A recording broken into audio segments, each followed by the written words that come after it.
Are you having problems with your Mercedes alarms that keeps going off all the time and you want to be able to fix this? Well, then this video is going to be perfect for you, because actually me myself, I had a lot of problems with this, but now I'm actually able to show you exactly how you can fix it quite quickly. So what you're going to do firstly is to, of course, go into your Mercedes-Benz car, just sit down and find this button right here. As you can see, it says, it's like a P symbol.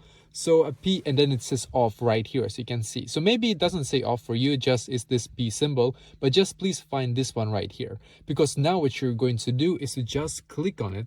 So just click on this symbol right here, and if your car is currently on, if you're currently turned your car on, this one should actually be orange, and when it's orange, then you will be able to know that it's now turned off. So basically you just need to click on this one right here one time, and when you get this orange light, maybe some of you will get an orange light in here, then you know it's working. If you don't worry, just start your car and try and see if it actually works. This was able to fix it for me, so I think that this is going to fix it for you as well.